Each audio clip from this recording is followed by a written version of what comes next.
Sobat Agro, kalian pasti sering lihat teknologi maupun alat yang digunakan para petani di zaman sekarang ini sangat beragam, bukan? Teknologi tersebut pastinya memiliki manfaat tersendiri bagi hasil panen dan para petani maupun kita yang mungkin menerima manfaat tersebut. Tapi sebelum itu kita bahas teknologi atau ICT dulu yuk. Information and Communication Technology atau biasa disebut ICT. ICT adalah teknologi yang digunakan untuk berkomunikasi dan menciptakan, mengelola, dan mendistribusikan informasi.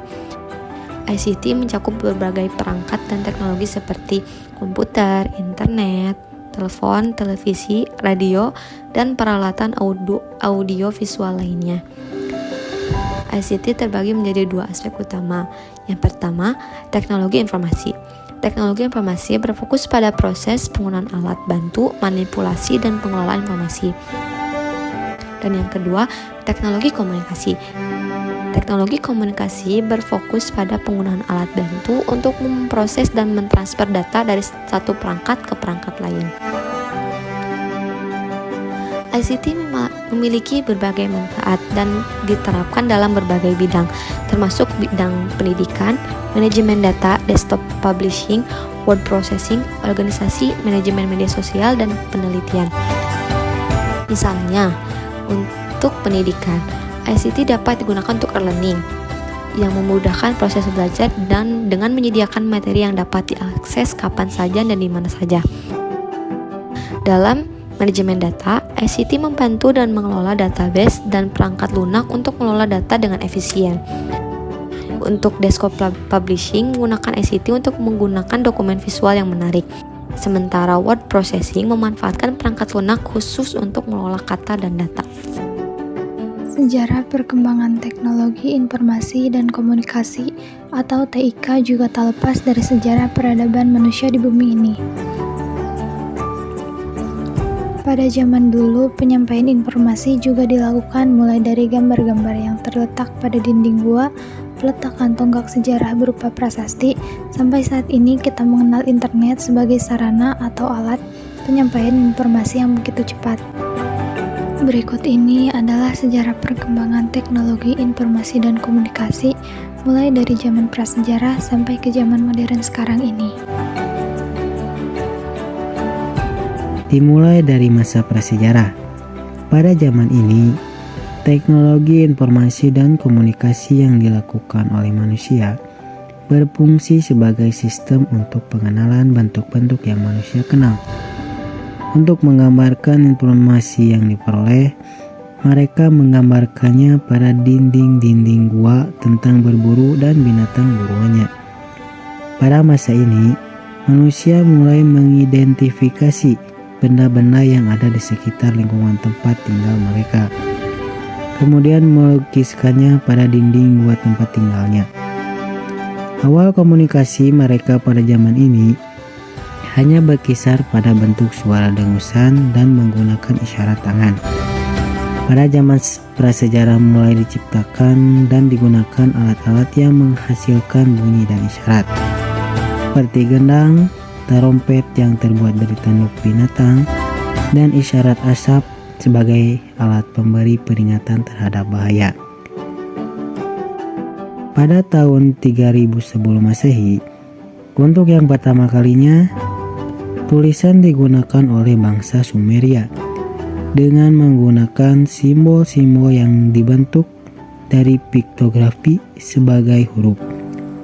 Simbol atau huruf-huruf ini juga mempunyai bentuk bunyi yang berbeda sehingga mampu menjadi kata, kalimat, dan bahasa. Selanjutnya pada 2900 sebelum Masehi, bangsa Mesir kuno menggunakan huruf hieroglif. Hieroglif merupakan bahasa simbol, di mana setiap ungkapan diwakili oleh simbol yang berbeda. Jika simbol-simbol tersebut digabungkan menjadi satu rangkaian, maka akan menghasilkan sebuah arti yang berbeda. Bentuk tulisan dan bahasa hieroglif ini lebih maju dibandingkan dengan tulisan bangsa Sumeria. 500 sebelum Masehi. Manusia sudah mengenal cara membuat serat dari pohon papyrus yang tumbuh di sekitar sungai Nil.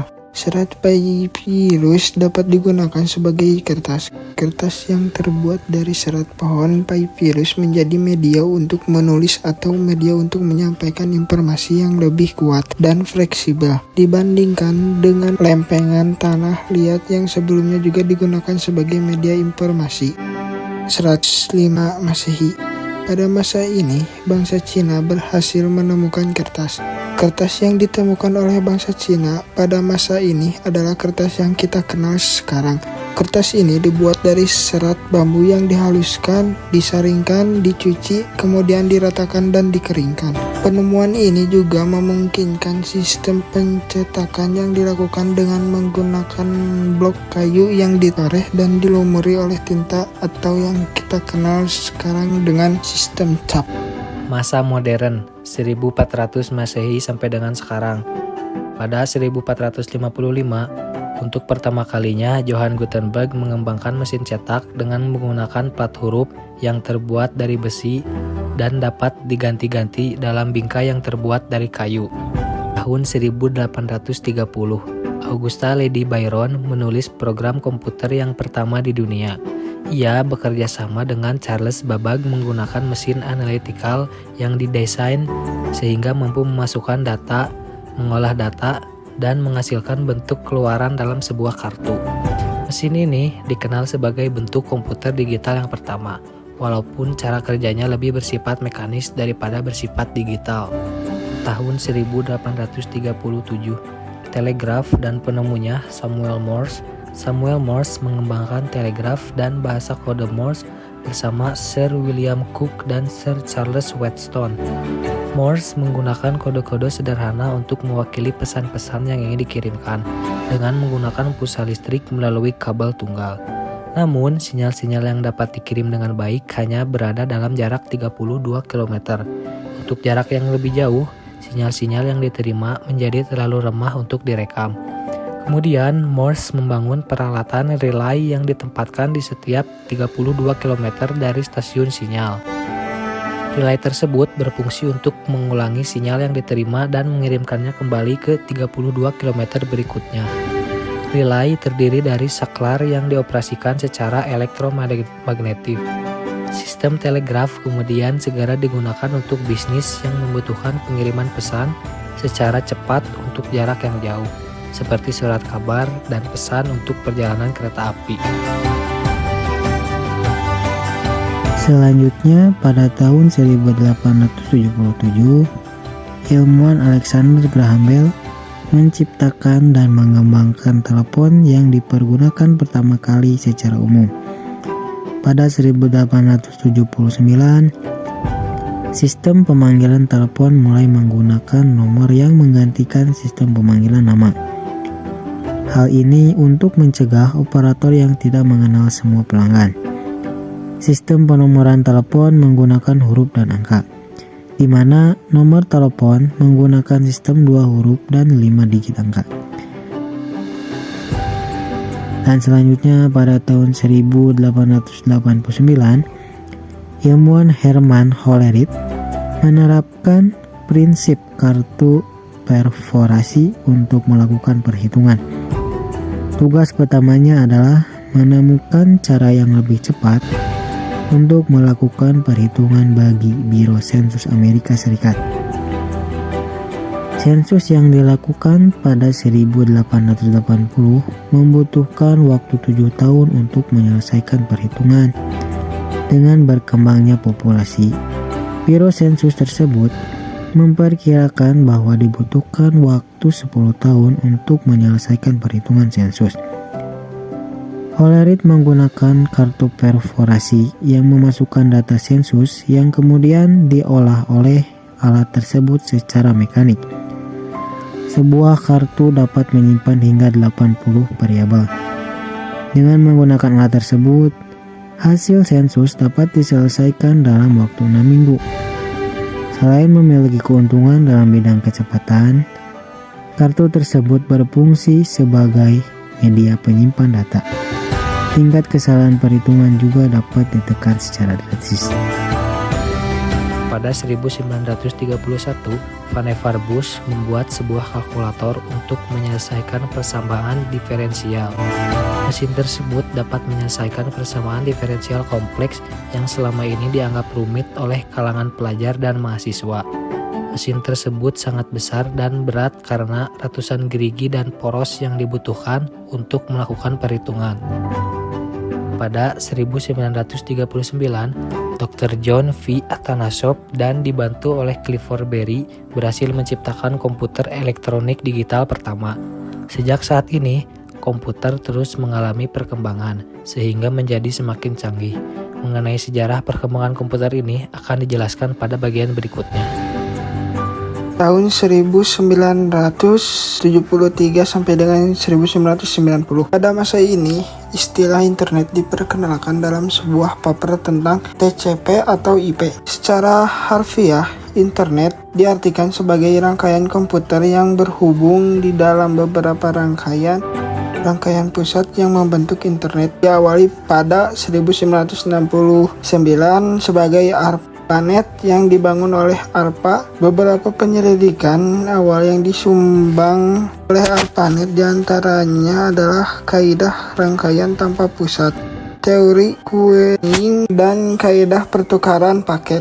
Pada 1981, National Foundation mengembangkan backbone yang disebut CSNet dengan kapasitas 56 kbps untuk setiap institusi dalam pemerintah. Pada 1 Januari 1983, ARPANET menukar protokol rangkaian pusatnya dari NCP ke TCP atau IP. Ini menggunakan awal dari internet yang kita kenal sekarang. Kemudian pada 1986, IETF mengembangkan sebuah server yang berfungsi sebagai alat koordinasi di antara DARPA, ARPANET, DDN, dan Internet Gateway. Pada 1990-an, internet telah berkembang dan menyambungkan banyak pengguna jaringan-jaringan komputer yang ada. Pada tahun 1991 sampai sekarang. Pada 1992 mulai terbentuk komunikasi internet dan memperkenalkannya istilah World Wide Web atau WWW oleh CERN. Pada 1993 NSF membentuk NIC untuk menyediakan jasa pelayanan internet menyangkut direktori dan penyimpanan data serta database. Jasa registrasi oleh Network Solution INC dan jasa informasi oleh General Atomic. Pada 1994, pertumbuhan internet melaju dengan sangat cepat dan mulai merambah ke dalam berbagai segi kehidupan manusia dan menjadi bagian yang tidak dapat dipisahkan dari manusia. Pada 1995, perusahaan umum mulai diperkenankan menjadi provider dengan membeli jaringan di backbone. Langkah ini memulai perkembangan teknologi informasi, khususnya internet, dan penelitian-penelitian untuk mengembangkan sistem dan alat yang lebih canggih. Memahami penerapan praktis drone di bidang pertanian. Beragam peran drone dalam pertanian modern, mulai dari pemantauan dan pemetaan tanaman hingga pengelolaan ternak dan konservasi lingkungan. Pada pemetaan dan survei presisi, drone pertanian dilengkapi dengan sensor mutakhir dan kamera resolusi tinggi, memfasilitasi pemetaan dan survei lanskap pertanian secara presisi. Keajaiban teknologi ini memberdayakan petani dengan wawasan mendalam tentang variasi topografi, komposisi tanah, dan pola drainage di lahan mereka. Data yang dihasilkan berfungsi sebagai landasan untuk optimalisasi strategi penanaman, alokasi sumber daya, dan pengelolaan lahan. Pemantauan kesehatan tanaman yang waspada. Pada bagian ini, drone pertanian dilengkapi dengan kamera multispektral dan inframerah canggih, unggul dalam penilaian kesehatan tanaman. Dengan membedakan variasi halus yang menunjukkan stres, kekurangan nutrisi, atau penyakit, para profesional dapat menerapkan tindakan perbaikan yang tepat. Langkah-langkah proaktif menghasilkan tanaman berkualitas lebih tinggi dan ekosistem pertanian berkelanjutan. Yang ketiga, analisis kesehatan tanah komprehensif. Kesehatan tanah merupakan landasan pertanian produktif. Drone memfasilitasi pengumpulan sampel tanah yang beragam di berbagai lahan. Melalui hasil analisis yang cermat, pertanian mendapatkan wawasan tentang kesuburan tanah, tingkat pH, dan kadar air. Yang keempat yaitu pengawasan udara dan pemantauan lapangan secara real time. Drone memberikan sudut pandang yang tidak tertandingi, memfasilitasi pengawasan udara terhadap lanskap pertanian secara real time. Melalui pemantauan berkelanjutan, para profesional dapat dengan cepat mengidentifikasi tantangan seperti genangan air, serangan hama, atau penyakit tanaman. Intervensi yang tepat waktu berdasarkan pengamatan ini akan memitigasi resiko yang memastikan kesehatan tanaman yang optimal, sehingga menjaga hasil panen yang profitabilitas pertanian. Pada kesimpulannya, dengan memanfaatkan ICT, kita dapat menciptakan suatu penemuan yang bermanfaat bagi kehidupan sehari-hari, terutama pada bidang pertanian. Dengan terciptanya drone yang mampu memantau, mengawasi, dan menganalisis lapangan perkebunan dapat memudahkan para petani dalam mengelola perkebunan. Oke, itulah tadi penjelasan dari kita mengenai sejarah teknologi komputer. Bagaimana? Apakah kalian sudah mengetahui informasi seputar teknologi komputer ini? Semoga video penjelasan kali ini bermanfaat buat kalian. Buat yang sudah menonton dari awal, jangan lupa bagikan linknya ke teman-temanmu yang ada di sosial media juga ya. Belajar bukanlah mempelajari sebuah fakta, tapi melatih pikiran untuk berpikir. Terima kasih. Dari kami, Assalamualaikum warahmatullahi wabarakatuh.